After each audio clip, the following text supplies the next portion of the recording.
This episode of Eat the Rules is brought to you by You on Fire. You on Fire is the online group coaching program that I run that gives you a step-by-step way of building up your self-worth beyond your appearance. With personalized coaching from me, incredible community support, and lifetime access to the program so that you can get free from body shame and live life on your own terms. Get details on what's included and sign up for the next cycle at summerinnanen.com/you on fire. I'd love to have you in that group. This is Eat the Rules, a podcast about body image, self-worth, anti-dieting, and intersectional feminism. I am your host, Summer Innanen, a professionally trained coach specializing in body image, self-worth, and confidence, and the best-selling author of Body Image Remix. If you're ready to break free of societal standards and stop living behind the number on your scale, then you have come to the right place. Welcome to the show.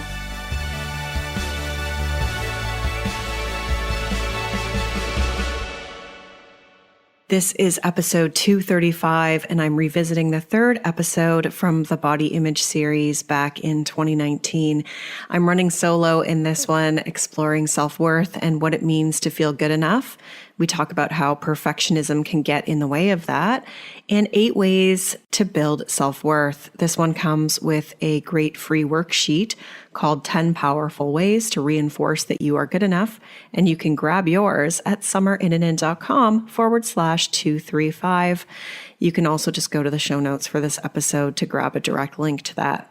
Before we begin, I want to give a shout out to She Loves Me So, who left this fantastic review. We need more podcasts like this. Every person should listen to this.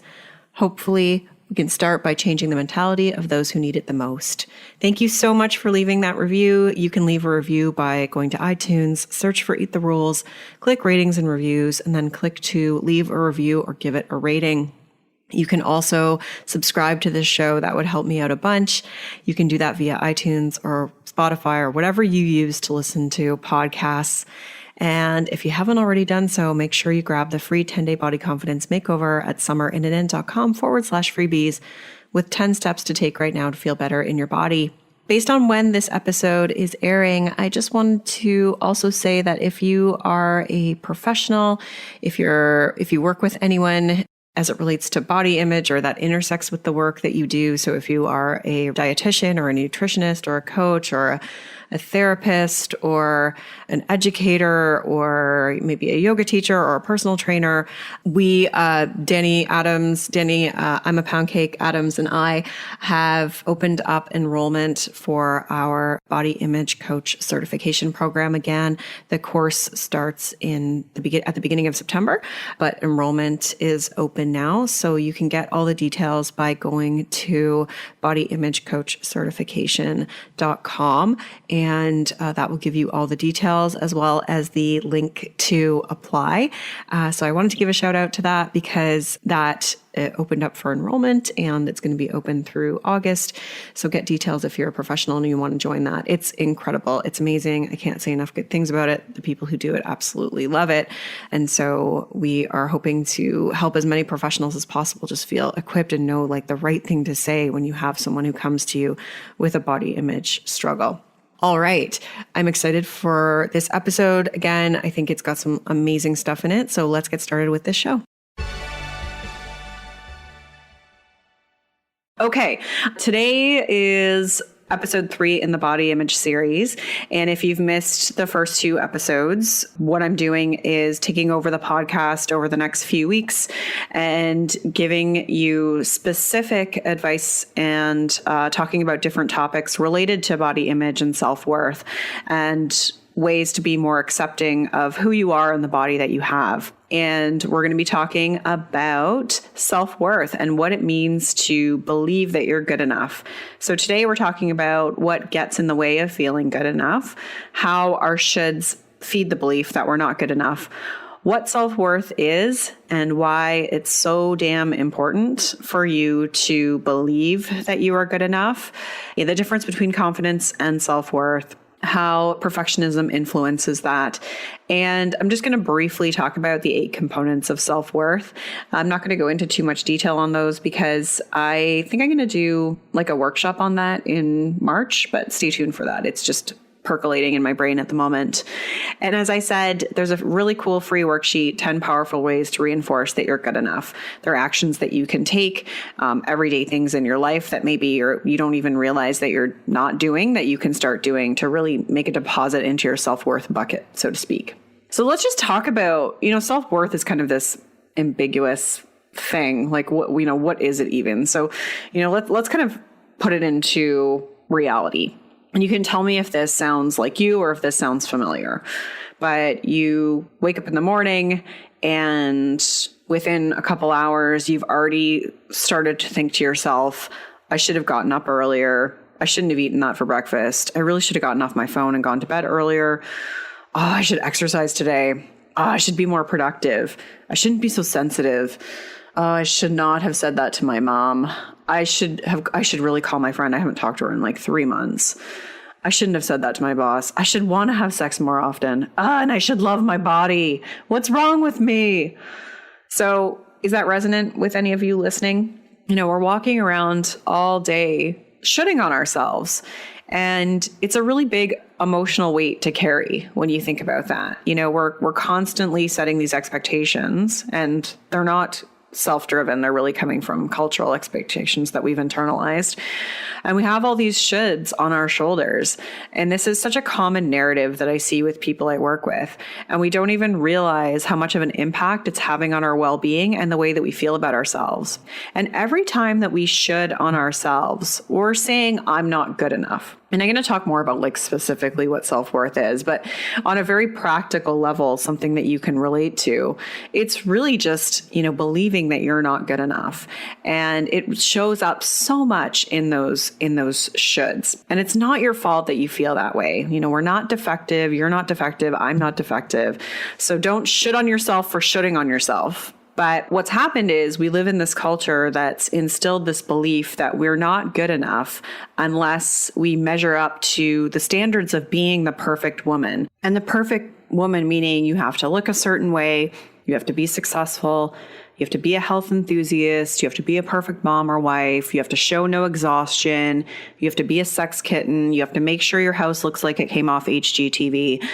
If you think about it, it's like really kind of like this like goop Gwyneth Paltrow standard, so to speak. And that's what we're feeling the pressure to be. And you can't age either.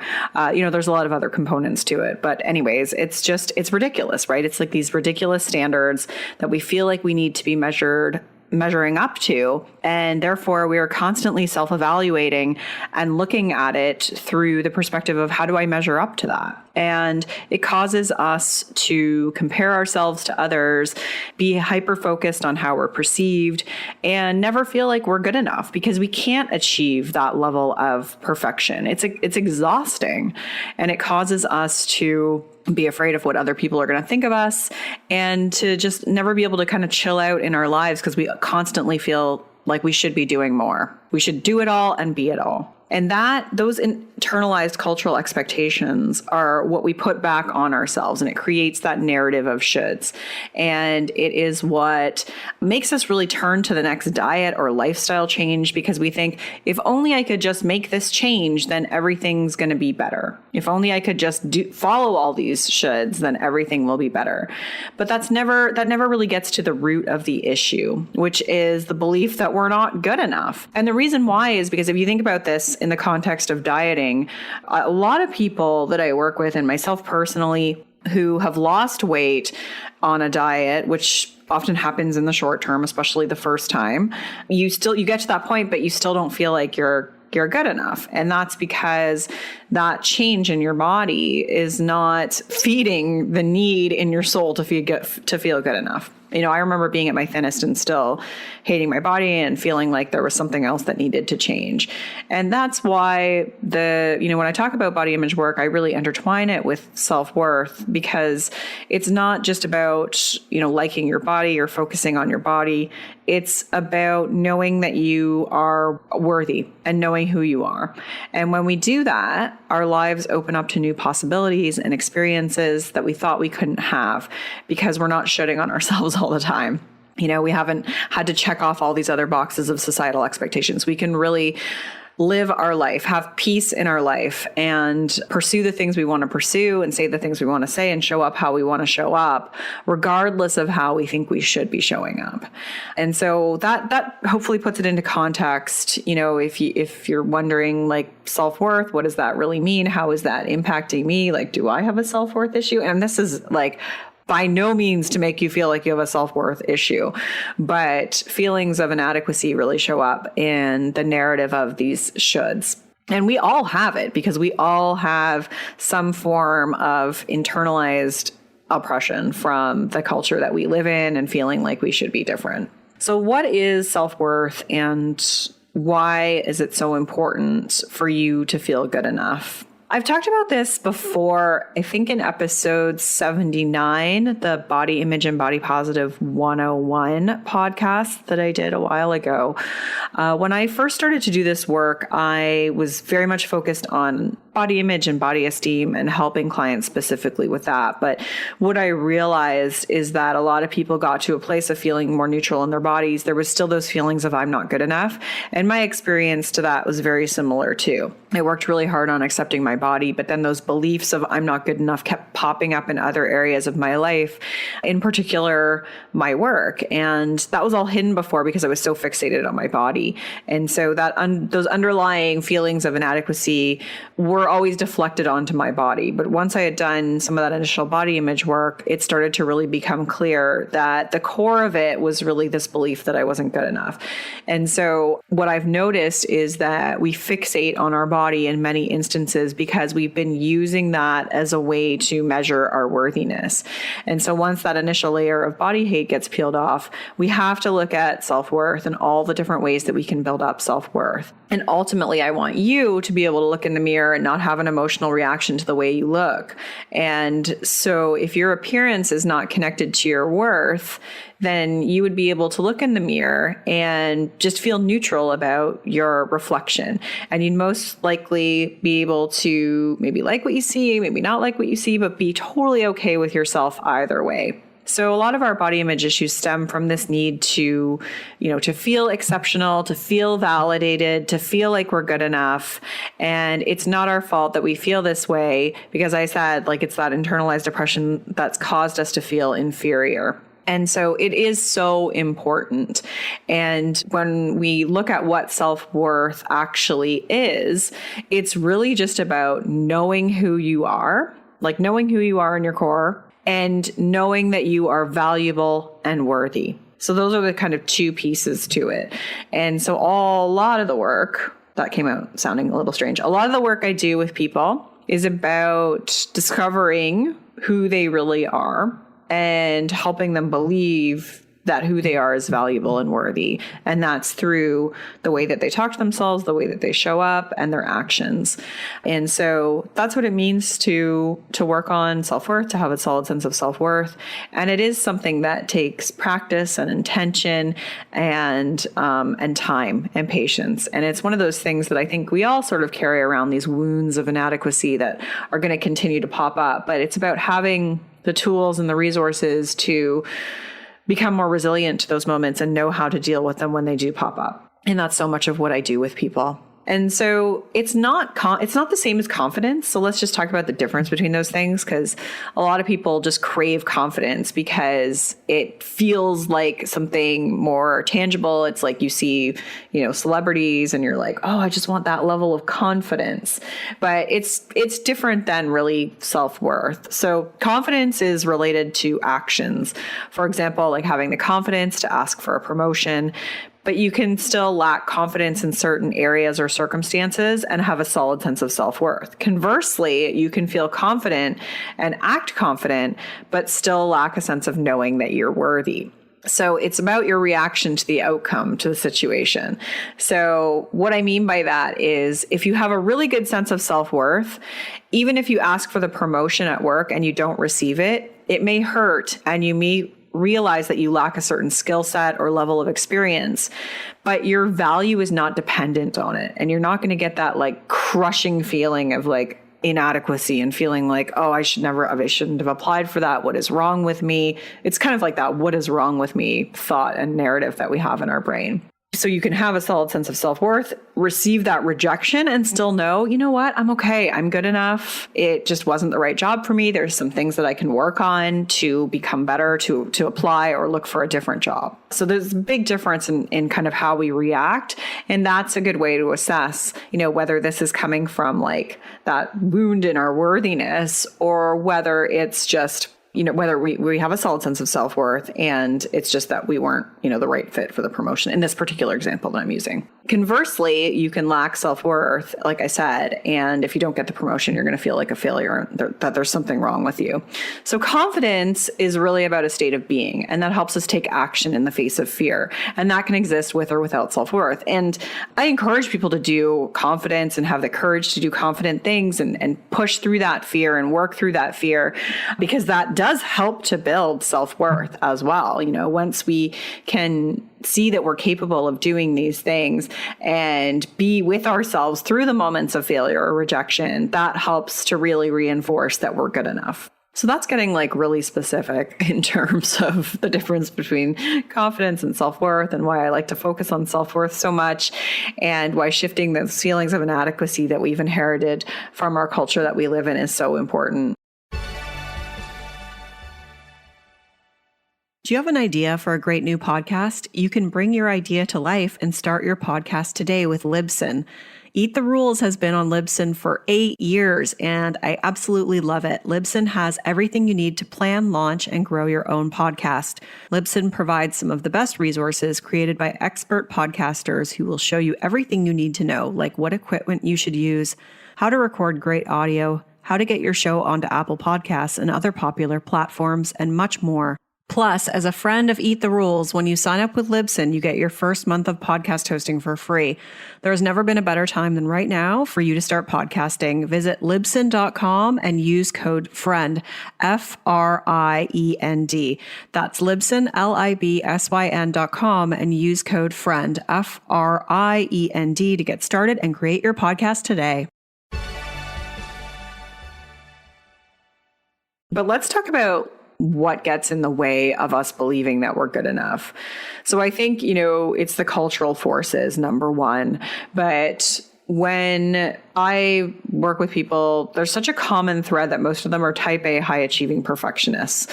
They're successful in every area of their lives, except they just don't feel like they're ever good enough. And for most of their lives, they were trying to lose weight in order to gain that praise, gain that approval, gain that validation, and achieve that level of perfection. And so the common thread here is perfectionism, and that can be broken down into two parts. And so the first part of it is really just the quest for perfection and what is impossible.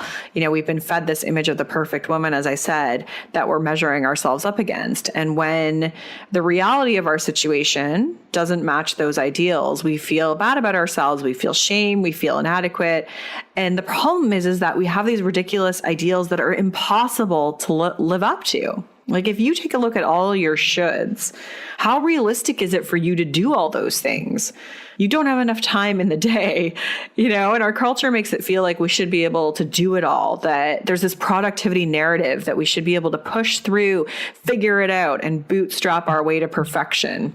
Kelly Deals posted this really good meme on Instagram this week that was fighting back against that other meme, I guess, that says like Beyonce has 24 hours in a day, like she can do it, you can too. And just how that narrative of productivity is just so harmful for us and is making us just feel like we're inadequate. And it's a never winning cycle because it's impossible to achieve that. And even if you do achieve it, we're hinging our happiness and self-worth on something that's so external. And often it's not truly fulfilling fulfilling us. It's like, okay, I should do all these things. Like I should have sex more often. I should have a cleaner house. I should do all these things. And it's like, even if you tick off all those boxes, it's not truly fulfilling us. It's just giving us this like external kind of validation and praise that lasts for like a hot minute and then it's gone and we're back to feeling like we're not good enough. And there's always something else that we can be. There's always this next level of perfection that we need to be striving to. And that's why we have to let go of these ridiculous ideals and really just embrace who we are, the fact that we're imperfect, that we're messy, that we need to rest, and we don't always have our shit together, and that we're good enough even though we don't have our shit together. You know, we don't need to earn our worthiness, or as Brené Brown says, hustle for our worthiness. You know, that has to come from within. And I really like to inspire people to reject the cultural standards in order to be who they are and really embrace that, and even use that like rebellious energy that you're going against the status quo, even if that means like napping more often because you deserve a rest. And to see that as like a way that you're fighting back against the system, that you're showing yourself that you're mad, that you matter, that you're actually rejecting those shoulds.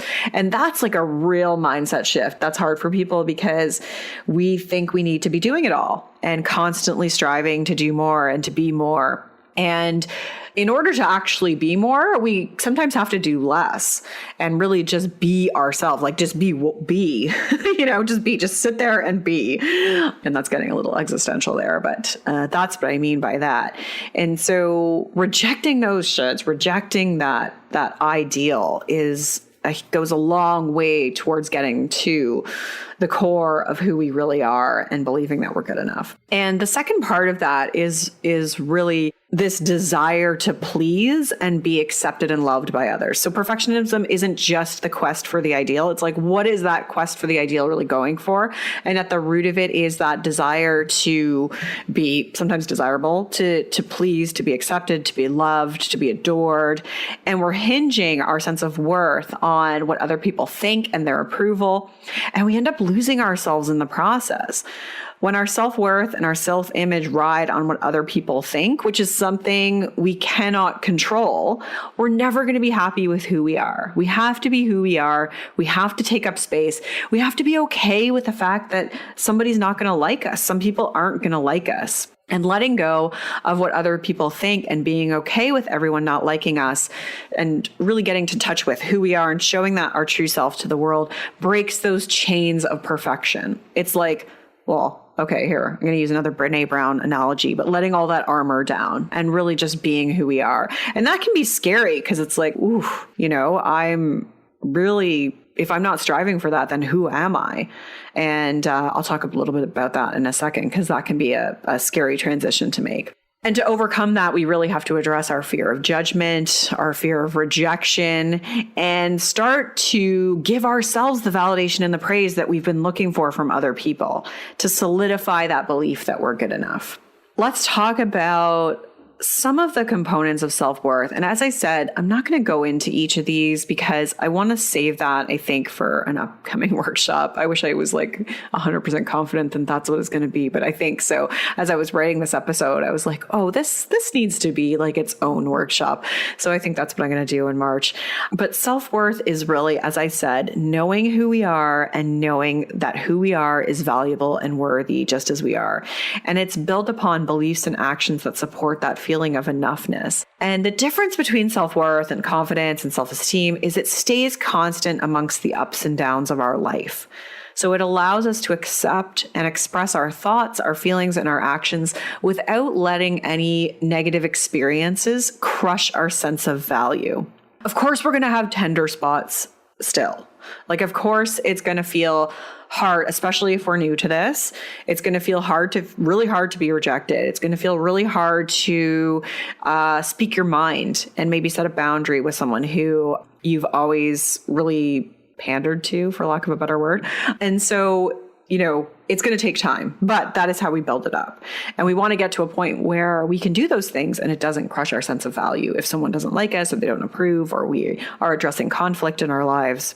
And if you're like super curious to know more about this and want to do deeper work on this, in the group program that I run, You on Fire, this is what the program's all about. But we really, like, the first part of the program was really about letting go of all the beliefs that keep our worth tied to our body size and challenging the beliefs and the fears that get in the way of us truly letting go and accepting our bodies and being who we are. And we kind of get rid of all those things that are draining our worthiness tank and all the conditional things that are keeping our worth reliant on our body size and our appearance. And then we start to fill that tank up with the things that support a deep sense of knowing that we're enough as we are, so that you can be more confident in social situations, take the risks you want to take without being plagued by a narrative of self-doubt. So whether that is asking for a promotion or getting into the dating scene or wearing a bikini to the beach, like just being able to do all those things and feel so much better about yourself when doing it. That's really what that's all about. So if you're curious to learn more, you can always go to summerinnanen.com/You on Fire and get on the wait list for the next cycle of that program, which if you're listening to this in February 2020 is going to be in the spring of 2020. But we do have the power to reclaim our worth and believe that we are good enough exactly as we are, and rid ourselves of that perfectionism that holds us back, that makes us really hooked on praise and fearful of criticism and all of the shoulds that are plaguing us and making us feel like we're not good enough. And so let's talk about some of the things that can bolster our self-worth. And there are 8 categories, I guess you could call them, that I just want to talk really briefly about today. One is beliefs that support unconditional respect and love for ourselves. So when we believe that we are worthy, that we deserve love, that we deserve respect, primarily from ourselves, then that is like the biggest thing we can do to support the belief that we're good enough. Second thing is having an acceptance of who we are. And that includes the parts of ourselves that maybe we don't really like. And that's okay, because we're not aiming for perfection. We are messy, imperfect humans, and we have parts of ourselves that maybe aren't so great. And that's okay to acknowledge that and invite that part of us into the equation and accept it and be okay with it. This episode is brought to you by Athletic Greens. Their product, AG1, is something that I use every day. I started taking AG1 because I don't have time to always eat a wide variety of foods. And with my son in daycare, I need my immune system to be functioning as best as it can. And AG1 saves me from taking multiple different supplements. With AG1, I can have one drink, and I know I'm giving my body its best chance at better immunity and energy. With one delicious scoop of AG1, you're absorbing 75 high-quality vitamins, minerals, probiotics, and adaptogens to help you start your day right. This special blend of ingredients supports your gut health, your nervous system, your immune system, your energy, recovery, focus, and aging. It's got a mild tropical taste and goes down easy. What I love is that for every purchase, they donate to organizations helping to get nutritious foods to kids in need, including No Hungry Kid in the US. As well, they are a climate neutral certified company. To make it easy for you listeners, Athletic Greens is going to give you a free 1-year supply of immune supporting vitamin D and 5 free travel packs with your first purchase. All you have to do is visit athleticgreens.com/emerging. Again, that is athleticgreens.com/emerging to tend to your health and arm your immune system in an easy and convenient way. Third thing is compassion. And that is really developed through the way that we talk to ourselves, the way that we treat ourselves. It's not about positive self-talk. It's about acceptance and making space for whatever feelings are coming up and feeding the side of our brain that is the opposite of the negative side. So if we're not listening to our shoulds, what are we listening to? It's that compassionate narrative that says, you're okay, you're good enough, your feelings are valid, you are worthy here. The fourth thing is thoughts and behaviors that support a sense of gratitude and enoughness. So finding appreciation in our lives, finding appreciation for who we are, finding the qualities that we bring to this world and appreciating those qualities so that we can see that we are so much more than our body and appreciate that as well. Fifth thing is self-care. And with self-care, it's not just like pedicures and things like that. It's so much bigger than that. It's about showing ourselves that we matter. Those are the actions that we take that can really support the belief that we're good enough and support compassionate treatment of ourselves. And so, self-care is looking at the emotional, physical, and mental ways that we show ourselves that we matter. And the next chunk of self-worth work, because I said 8 things, there's kind of 3 that I wanted to cover. It's about knowing who we are. Who are we without our shoulds? How do we show up in our lives if we're not worried about other people's opinions or judgments? Who are we without our identity as someone pursuing weight loss or dieting, or with I'm the paleo CrossFitter? Who are we without that? So I feel like we get really lost in that too. And that happens if we've been engaging in that for a long time, or if something like motherhood or career or dieting has just taken over our lives, that we lose touch with who we really are. And when we've been striving to achieve this version of perfection, it's who are we without those shoulds? And that's a big, scary unknown. And so a huge piece of connecting with our sense of self and sense of self-worth is about knowing who we are in the absence of those shoulds, and just knowing our identity and things like that, and how that's maybe evolved over the course of our lives and who we are in this moment. And so the 3 pieces of that, one is really looking at our values and making choices and taking actions that honor who we are and our values. The next one is having a sense of purpose. So having a sense of purpose outside of striving to lose weight or striving to please others. And that can be scary for some people. It really can be, because it's whoa, what am I doing if I'm not constantly, performing for approval and praise and striving for perfection? And it's understanding and connecting with that sense of purpose. And it doesn't mean having a different career or anything like that. Sometimes it does, but there's just, there's a reason why you're here on this earth. And it's really about connecting to that and seeing that you're greater than all of these other external things that you've been measuring yourself up against.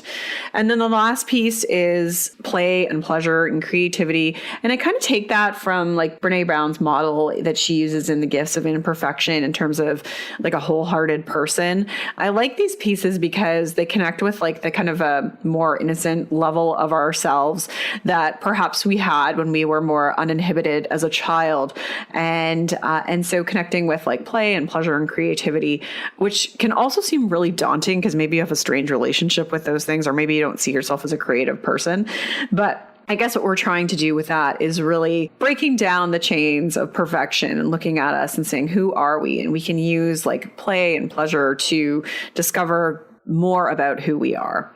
And so those are the 8 pieces that I use when I'm working with people to really look at building up self-worth. And as I said, I think there'll be a workshop on those things in more detail and how to go about building those things. That's essentially the model that is in my You on Fire program. We look at all those different components to really build up this belief that who you are is good enough, and that your identity is not about those shoulds and striving for that ideal. Okay, so that wraps up what I wanted to talk about here. And I've got a worksheet called 10 Powerful Ways to Reinforce That You're Good Enough. And these are the not so obvious ways that we can reinforce that we're good enough. So there's obvious ways like self-talk, being compassionate with ourselves, but there's a lot of actions that we can take to really reinforce that we're good enough. And so I've listed 10 of them in this worksheet that you can download and use it as your guide to help you make more deposits into your self-worth bucket, to believe that you are worthy and that you are lovable and that you're valuable, because you really are. I see that in you, even though I can't actually see you right now, but I just know it and I know it. And I want you to believe that for yourself. All right, don't forget to grab your free worksheet that goes along with this episode, 10 powerful ways